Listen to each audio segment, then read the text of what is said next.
Xin chào các bạn. Hôm nay Tiệp đang có mặt tại làng Diềm, hay còn được gọi là thôn Viêm Xá, thuộc phường Hòa Long, thành phố Bắc Ninh. Đây là ngôi làng cổ mang đậm nét lịch sử, văn hóa truyền thống của vùng quê Kinh Bắc. Không chỉ vậy, nơi đây còn là cái nôi của những làn điệu dân ca quan họ, đã được UNESCO công nhận là di sản văn hóa phi vật thể của nhân loại. Hôm nay, mời các bạn đồng hành cùng Tiệp đến với hành trình khám phá những di tích và di sản văn hóa đặc sắc tại vùng đất Bắc Ninh này. Chúng ta sẽ ghé thăm 4 địa danh nổi tiếng là đền Cúng Giếng Ngọc, đền Vua Bà Thủy Tổ quan họ và đình làng Diềm cùng với nhà hát dân ca quan họ Bắc Ninh. Mỗi địa điểm không chỉ mang đến giá trị văn hóa, lịch sử sâu sắc mà còn chứa đựng những câu chuyện kỳ thú, hứa hẹn mang đến cho các bạn những trải nghiệm đáng nhớ. Và bây giờ thì chúng ta sẽ cùng nhau đi khám phá. Bắt đầu cuộc hành trình, chúng ta sẽ ghé thăm đền Vua Bà Thủy Tổ, một trong những địa điểm linh thiêng nhất đối với những người yêu mến dân ca quan họ. Đền thờ Đức Vua Bà, người được coi là thủy tổ của dòng dân ca quan họ Bắc Ninh, và cũng là nơi khởi nguồn của những làn điệu quan họ sâu lắng làm say đắm lòng người.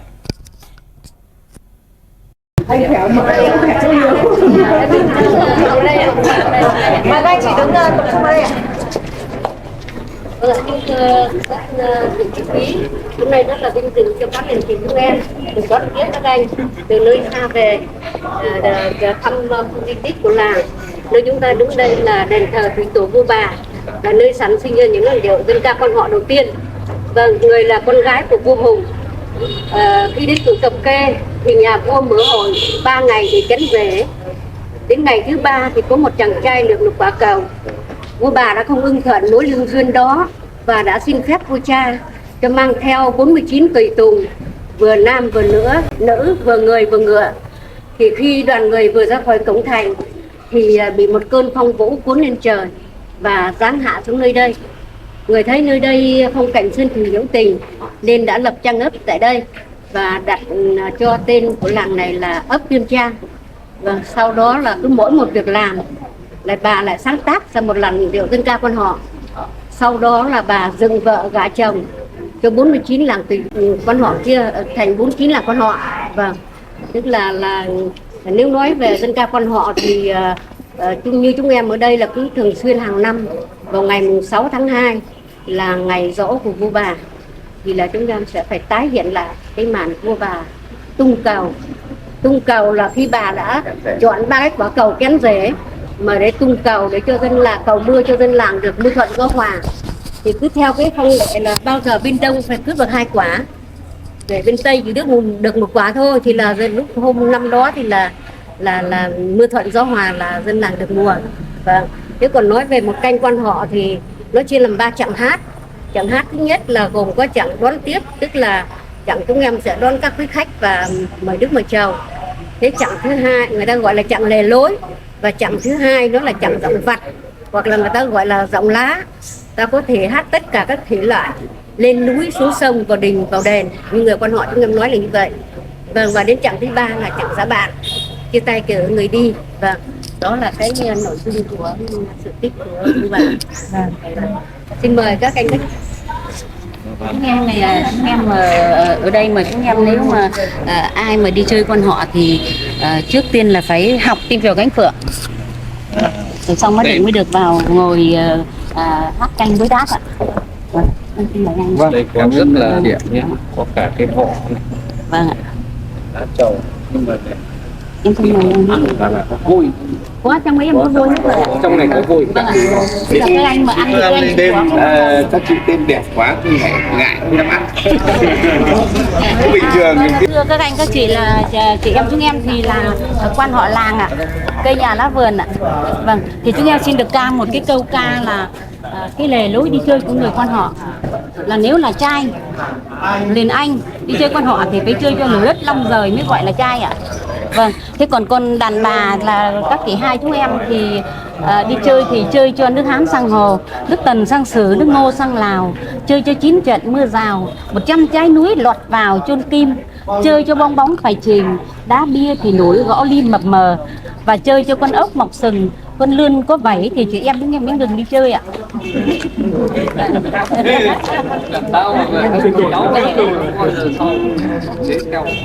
Nước Hàn có mấy sang hồ, giàu bằng tình ơi em quyết chơi cho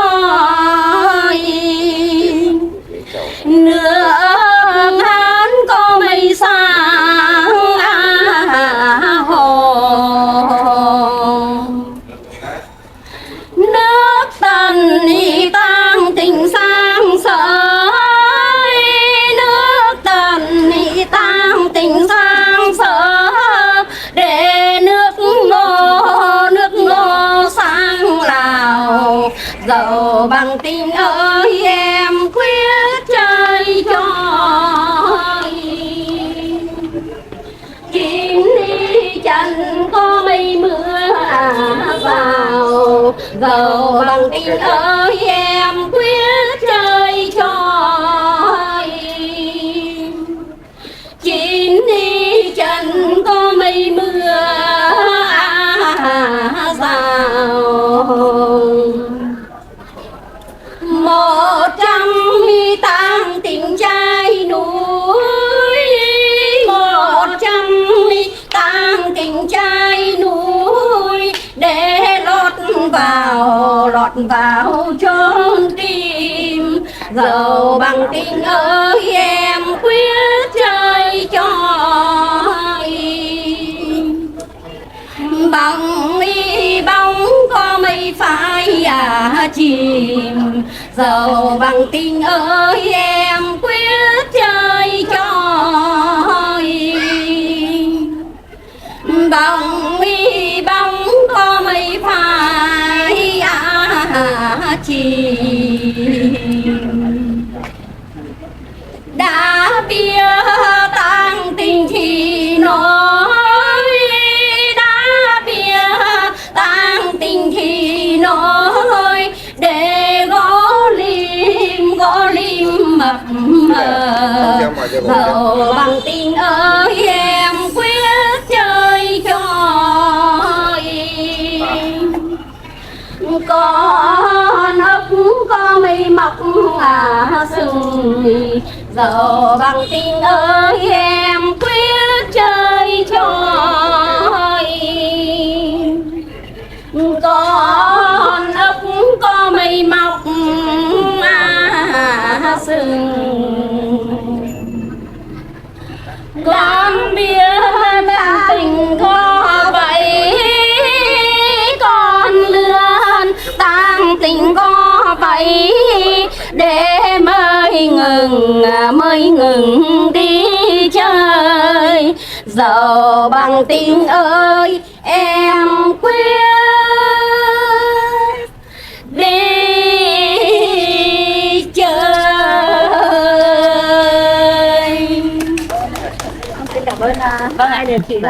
Xin mời các anh các chị vào thắp hương Đền ạ. Vua Bà Thủy Tổ, một di tích lịch sử và kiến trúc nổi bật, tọa lạc tại khu Viêm Xá, phường Hòa Long, thành phố Bắc Ninh. Ngôi đền không chỉ là một biểu tượng văn hóa tâm linh mà còn là một kiệt tác kiến trúc mang đậm phong cách truyền thống Việt Nam.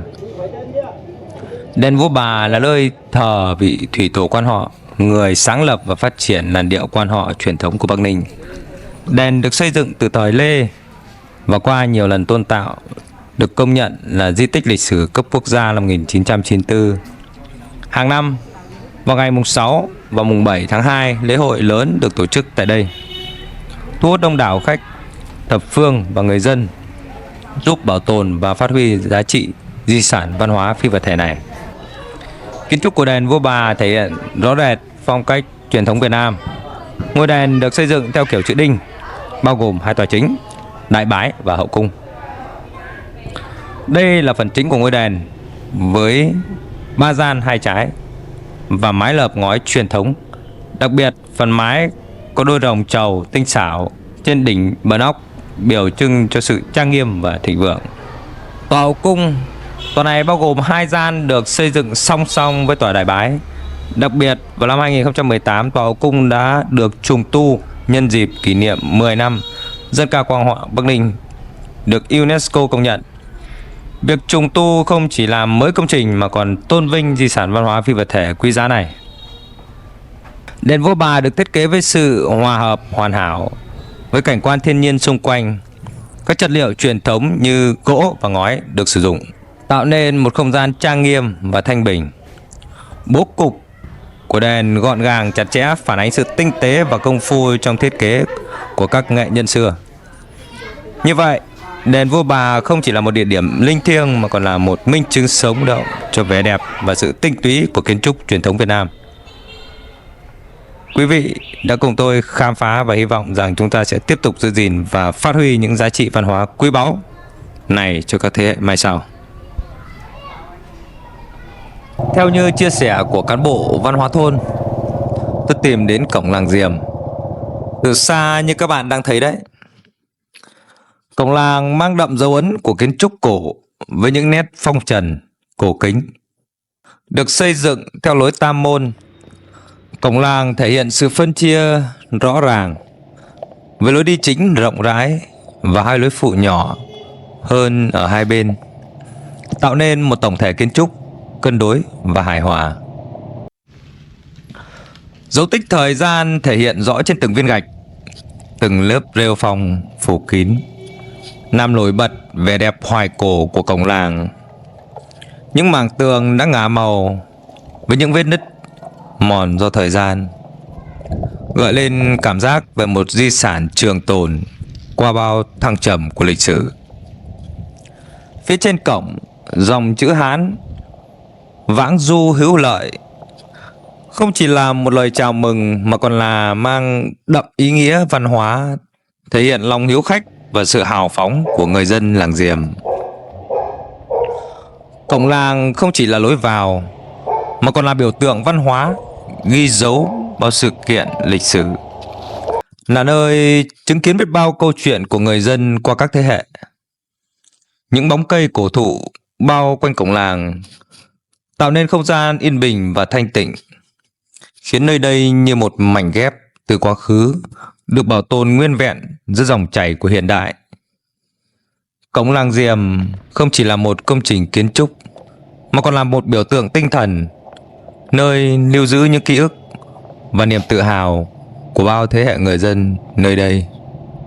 Mời các bạn đến với một kiệt tác nghệ thuật của vùng đất xứ Kinh Bắc, nơi được cho là đang lưu giữ bảo vật của quốc gia, đình làng Diềm. Khi đặt chân đến đình làng Diềm, bạn sẽ ngay lập tức bị cuốn hút bởi sự hùng vĩ và cổ kính của công trình kiến trúc này. Được xây dựng vào năm 1692, đình Diềm không chỉ là một điểm tôn thờ Đức Thánh Tam Giang mà còn là một minh chứng sống động cho sự tinh hoa trong nghệ thuật xây dựng và chạm khắc của vùng đất Kinh Bắc. Từ xa, hình ảnh tòa đại đình 4 mái đao cong của đình Diềm nổi bật lên giữa làng như một biểu tượng của sự trang nghiêm và bề thế. Tòa đại đình được thiết kế theo kiểu truyền thống với sự phối hợp hoàn hảo giữa các yếu tố kiến trúc, tạo nên một không gian rộng rãi và thoáng đãng. Những cột gỗ khổng lồ không chỉ làm cho nổi bật lên sự kiên cố của công trình mà còn thể hiện sự tôn nghiêm của nơi thờ cúng. Bước vào bên trong, các bạn sẽ bị choáng ngợp bởi không gian mở rộng và vẻ đẹp thanh thoát của đình Diềm. Kiến trúc nơi đây phản ánh sự kết hợp hài hòa giữa các yếu tố truyền thống và nghệ thuật, đặc biệt là trong việc trang trí và chạm khắc. Nổi bật nhất trong kiến trúc của đình Diềm là bức cửa võng, một kiệt tác nghệ thuật chạm khắc gỗ từ thời Lê Trung Hưng. Cửa võng này không chỉ đơn thuần là một phần của kiến trúc mà còn là một biểu tượng của sự tinh tế và tài hoa trong nghệ thuật chạm khắc. Chạy dài từ thượng lương xuống đến tận nền đình, bức cửa võng có 4 tầng lớn xếp theo bậc thấp dần. Mỗi tầng đều được chạm khắc tinh xảo với nhiều hình khối biểu tượng tứ linh, long lân, quy phượng cùng nhiều đề tài đậm chất nghệ thuật. Những hình chạm khắc trên cửa võng không chỉ làm nổi bật lên vẻ đẹp của công trình mà còn truyền tải nhiều thông điệp sâu sắc về văn hóa và xã hội. Nhang án cũng là một phần không thể bỏ qua. Được sơn son thiếp vàng rực rỡ, nhang án có các chi tiết chạm khắc hình rồng, vân mây và hoa bốn cánh, cùng với những hình tượng khác như song nghê triều dương và các cô thôn nữ xinh đẹp. Sự kết hợp này tạo nên một tổng thể hài hòa và ấn tượng, thể hiện sự khéo léo và tinh tế của các nghệ nhân thời kỳ Lê Trung Hưng. Đình Diệm không chỉ nổi bật nhờ vào kiến trúc và nghệ thuật chạm khắc, mà còn nhờ vào những nét độc đáo của văn hóa. Khoảng 300 năm trước, dân làng đã cử ra những cô gái duyên dáng, xinh đẹp và lịch thiệp để đón tiếp khách, mời nước, mời trầu tại đình làng. Đây là một phần của truyền thống quan họ, thể hiện sự hiếu khách và tình đoàn kết trong cộng đồng. Vào năm 1964, Đình Diệm đã được Bộ Văn hóa công nhận là di tích kiến trúc nghệ thuật. Đặc biệt, vào tháng 1 năm 2020, bức cửa võng của đình đã được Thủ tướng Chính phủ công nhận là bảo vật quốc gia. Đây không chỉ là một danh hiệu, mà còn là sự công nhận cho giá trị nghệ thuật và lịch sử vô giá của công trình này. Đình Diệm với vẻ đẹp và giá trị nghệ thuật vượt thời gian, không chỉ là một di tích lịch sử mà còn là một kho báu văn hóa của miền Bắc Việt Nam. Sự tinh tế trong kiến trúc và chạm khắc cùng với những truyền thống văn hóa độc đáo đã tạo nên một địa điểm không thể bỏ qua đối với những ai yêu thích và đam mê tìm hiểu về di sản văn hóa. Khi ghé thăm Đình Diệm, bạn không chỉ được chiêm ngưỡng một kiệt tác nghệ thuật mà còn cảm nhận được hồn cốt văn hóa của một vùng đất nghìn năm văn hiến.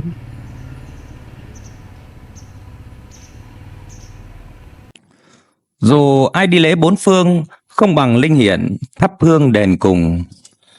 Câu nói này đã đi sâu vào tâm thức của người dân nơi đây, khẳng định sự linh thiêng của đền cùng Giếng Ngọc. Đây là một địa điểm tâm linh tọa lạc dưới chân núi Kim Lĩnh, đền thờ hai vị công chúa Ngọc Dung và Thủy Tiên, những người có công lớn trong việc bảo vệ đất nước. Truyền thuyết kể lại rằng nhờ sự hy sinh của công chúa nên vùng đất này luôn giữ được sự bình yên và thịnh vượng. Với những câu chuyện nhiệm màu, nơi đây không chỉ là chốn thờ tự mà còn là nơi mang lại sự bình an và may mắn cho mọi người. Tương truyền, nước từ giếng ngọc có mạch ngầm quý hiếm, trong vắt và ngọt lành, là nơi mà hai vị công chúa Triều Lý hóa thân thành cá thần. Đền cung Giếng Ngọc ở làng Diệm là chốn địa linh hiển ứng thờ mẫu Tam Phủ. Từ ngàn xưa, sự linh hiển của đền cung đã nổi tiếng khắp nhân gian từ lâu đời. Từ thời Tiền Lý, Tiền Lê và thời Lý, quan quân triều đình đánh giặc dọc tuyến sông Cầu có đến chốn này để cầu đảo và đều được ứng nghiệm đánh bại quân xâm lược. Ngày nay, nơi đây là địa điểm thu hút đông đảo khách thập phương về tham quan, cầu tình, cầu duyên, cầu công danh sự nghiệp, gia đạo tốt lành. Bước qua cổng tam quan của đền cùng, ta thấy một quần thể kiến trúc hài hòa và cổ kính. Kiến trúc của đền cùng mang đậm nét cổ kính và uy nghiêm, với những cột đá, mái ngói đỏ và lớp rêu phong phủ đầy theo thời gian. Nhìn từ bên ngoài, đền có vẻ khiêm tốn, nhưng khi bước chân vào, ta sẽ cảm nhận được sự tĩnh lặng và bình yên đến lạ thường. Những gốc cây cổ thụ như chứng nhân của thời gian, cùng với dòng nước mát từ giếng ngọc, tất cả tạo lên một không gian mà khi đến đây, mỗi người đều cảm thấy lòng mình như được thanh tịnh, bỏ lại sau lưng mọi lo toan của cuộc sống. Mỗi năm, hàng ngàn du khách từ khắp nơi đổ về đây, không chỉ để dâng hương mà còn để xin nước giếng, để cầu may. Đặc biệt vào ngày mùng 3 tháng 3 âm lịch, lễ hội tát nước giếng được tổ chức tưng bừng. Vào những ngày này, nam thanh nữ tú của làng gồm trai chưa vợ và gái chưa chồng, họ cùng nhau truyền tay những xô và gầu nước để tát cạn nước giếng cho làng, mang đến một không khí lễ hội đậm đà bản sắc dân tộc, hòa cùng với những làn điệu dân ca quan họ say đắm lòng người. Ngay trước mắt chúng ta là giếng ngọc, một mạch nước ngầm trong trẻo luôn duy trì độ sâu và tinh khiết, bất chấp thời gian và điều kiện tự nhiên. Người dân nơi đây tin rằng nước từ giếng không chỉ mang lại sức khỏe, may mắn mà còn là nguồn cảm hứng cho giọng hát vang rền nền này, đặc trưng của những nghệ nhân quan họ vùng Kinh Bắc. Khi chạm tay vào dòng nước mắt này, ta như cảm nhận được sự giao hòa giữa con người và thiên nhiên, giữa quá khứ và hiện tại, để thấy rằng những giá trị tốt đẹp luôn tồn tại bền vững, âm thầm nuôi dưỡng đời sống tâm linh của mỗi người. Điều đặc biệt ở đền Cùng Giếng Ngọc không chỉ nằm ở những câu chuyện huyền thoại về cá thần, về công chúa hóa thân, mà còn ở lòng tin, lòng biết ơn của người dân nơi này đối với mảnh đất linh thiêng. Mỗi người chúng ta khi bước chân vào khu di tích sẽ cảm nhận được sự linh thiêng, nơi mà truyền thuyết và đời thực hòa quyện, nơi mà người dân vẫn luôn gìn giữ tôn kính những giá trị văn hóa tâm linh.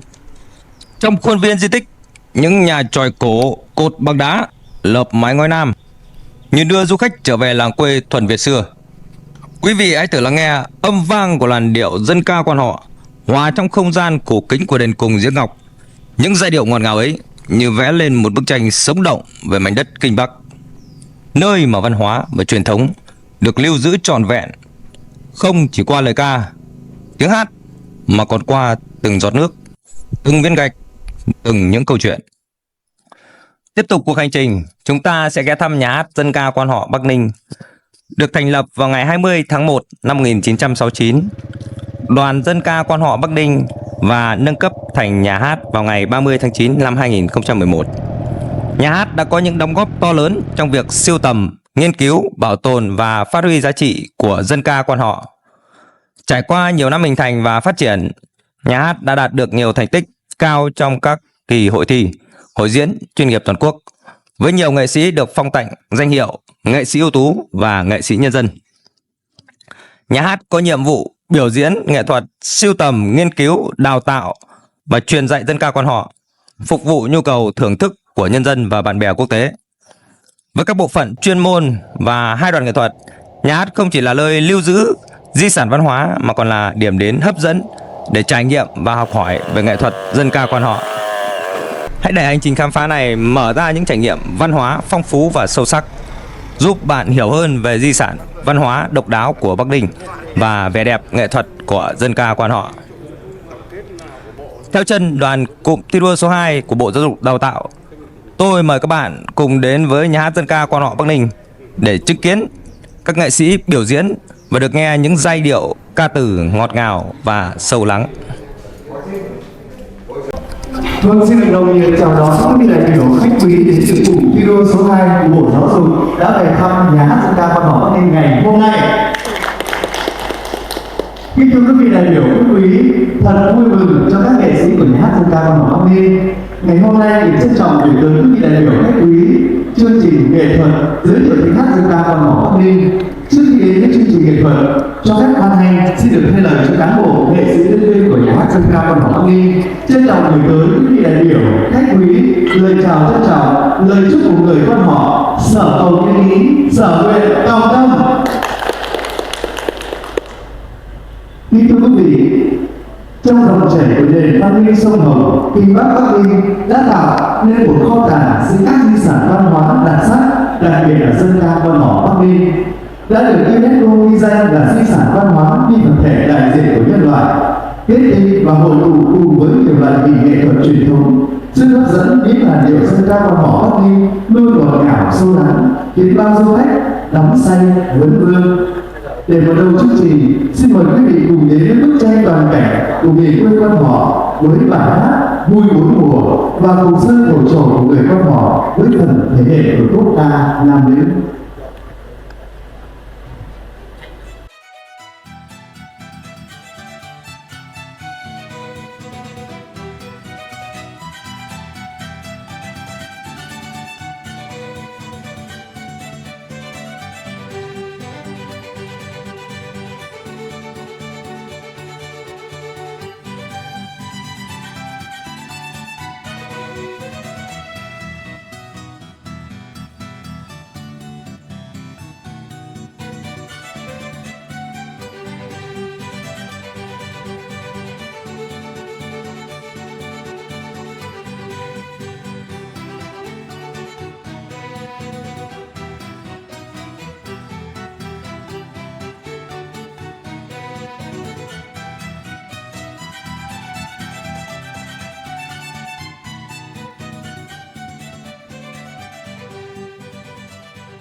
Vừa rồi quý vị đã thấy được bức tranh bốn mùa đẹp của miền quê quan họ, cũng như thưởng thức những trò cánh phượng với tấm lòng mến khách của quê hương Bắc Ninh. Xin được trân trọng cảm ơn tình cảm của quý vị đã dành tặng cho các nghệ sĩ những tràng pháo tay thật to thật vật giá rất nhiều ạ.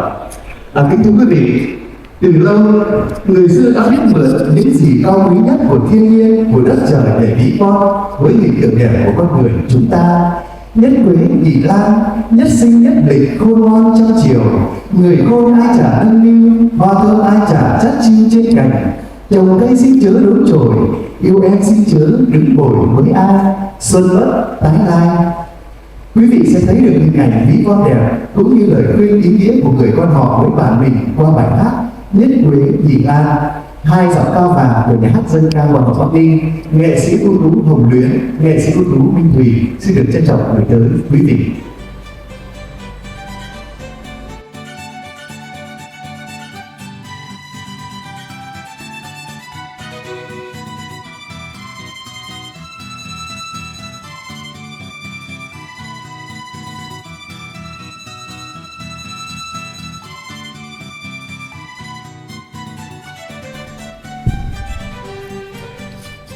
Kính thưa quý vị, nói đến những người con gái xứ Bắc xưa và điển hình là những người con gái miền quê quan họ, người ta liên tưởng ngay đến hình ảnh những cô Tấn có vẻ đẹp dịu dàng, đầm thắm đảm đang trong cuộc sống hàng ngày. Những là năm điệu bảy no, lòng em thương mến đánh lòng sang chơi. Anh hai mua vạt áo em ra để em đi chợ kẻo đà chợ trưa rau sẽ éo đi, lấy chi nuôi mẹ, lấy gì nuôi em. Xin mời quý vị cùng đến với những người con gái đảm đang lấy qua bài hát năm điệu bảy no. Các địa chỉ xin được trân trọng gửi tới toàn thể quý vị.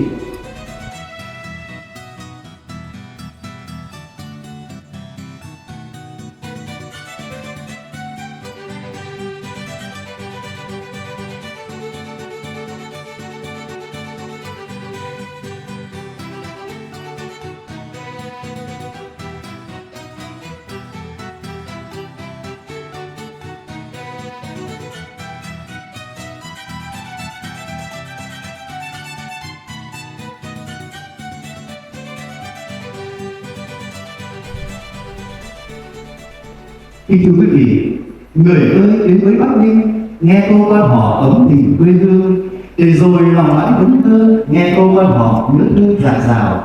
Chẳng thành ngẫu nhiên của du khách gần xa, chỉ một lần đặt chân Bắc Ninh để nghe một bài cô ca quan họ đã đắm say và ấn tượng mãi về đất cũng như con người nơi đây. Trải qua bao thăng trầm của lịch sử, những câu ca quan họ ngọt ngào sâu lắng ấy giờ không chỉ gắn bó riêng với người dân Bắc Ninh của chúng em nữa, mà ngày một bay cao lan xa ra ngoài thế giới bởi giá trị nghệ thuật đặc trưng mà loại hình này mang trong mình.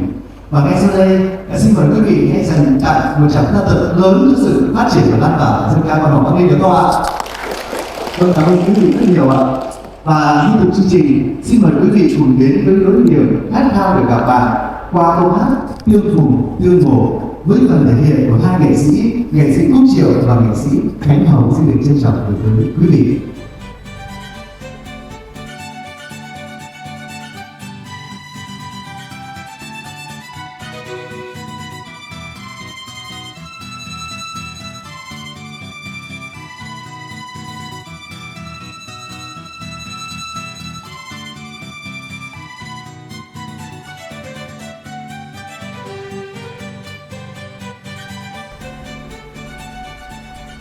Kính thưa quý vị, trong lối hát xưa của dân ca quan họ thường tồn tại bốn hình thức diễn xướng chính, đó chính là hát canh, hát hồn, hát cầu đảo cầu may và hát chúc hát mừng. Nhưng từ khi ra đời đoàn dân ca quan họ Bắc Ninh, nay là nhà hát dân ca quan họ Bắc Ninh, các nghệ sĩ của nhà hát dân ca quan họ ngoài việc bảo tồn những vốn cổ của dân ca quan họ theo lối truyền thống, thì bên cạnh đó các nghệ sĩ đã mạnh dạn xây dựng và thể nghiệm nhiều hình thức diễn xướng mới cho dân ca quan họ gần với cuộc sống thực tại ngày càng phát triển. Qua đó quý vị đã được thấy các nghệ sĩ đã hát đơn ca, hát song ca hay hát tốp ca có vốn phụ họa, có nhạc nghệ. Và ngay chương trình ngày hôm nay, quý vị còn thưởng thức một hình thức diễn xướng mới nữa, đó là cách hát mắt sắc, tức là sự hòa trộn của hai làn điệu dân ca quan họ với nhau. Và xin mời quý vị cùng thưởng thức với làn điệu ngôi điệu màn thuyền và lóng lánh cung luyến qua phần thể hiện của hai nghệ sĩ ưu tú Chu Tiên, nghệ sĩ ưu tú Minh Thủy cùng Tốt Nam Mỹ thể hiện.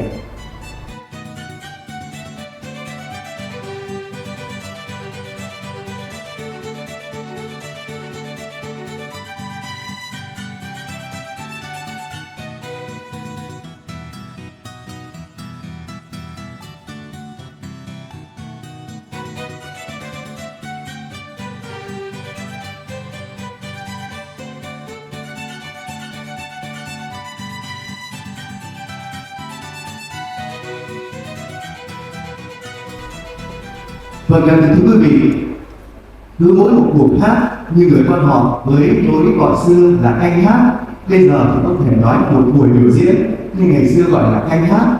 Dù một canh hát có dài hay ngắn thì đối với người quan họ luôn có phần mở phần kết.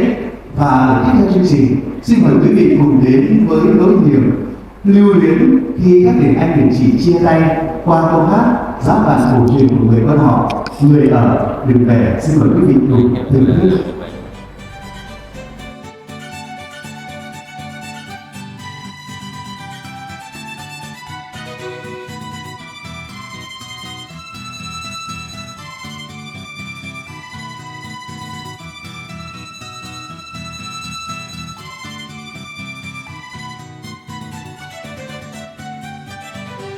Người con họ đã khép lại chương trình biểu diễn của các nghệ sĩ đến của nhà hát dân ca văn hóa Bắc Ninh hôm nay. Ngay sau đây chúng tôi xin được trân trọng kính mời bác Cao Xuân Hùng, giám đốc Sở Giáo dục và Đào tạo tỉnh Nam Định lên tặng hoa các nghệ sĩ. Xin được trân trọng kính mời bác.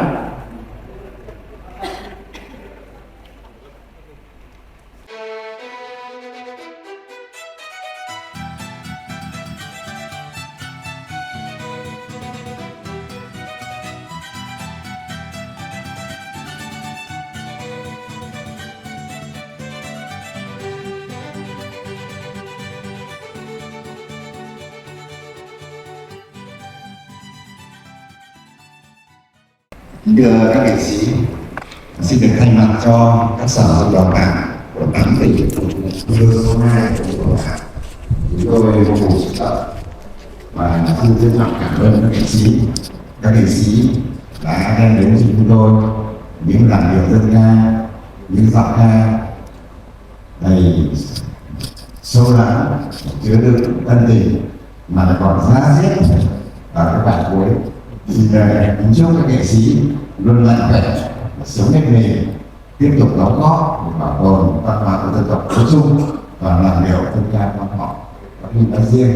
Chúc các nghệ sĩ mạnh khỏe hạnh phúc. Xin cảm ơn. Vâng, một lần nữa xin được thay lời cho các nghệ sĩ của nhà hát dân ca văn hóa Bắc Ninh. Xin được cảm ơn tình cảm của quý vị đại biểu khách quý đến từ vùng thi đua số 2 Bộ Giáo dục đã dành những cái họ của nhà hát dân ca Bắc Ninh. Và nhân dịp này cũng xin được trân trọng kính mời quý vị đại biểu khách quý là lên ghi lại những tấm hình kỷ niệm với các nghệ sĩ ạ.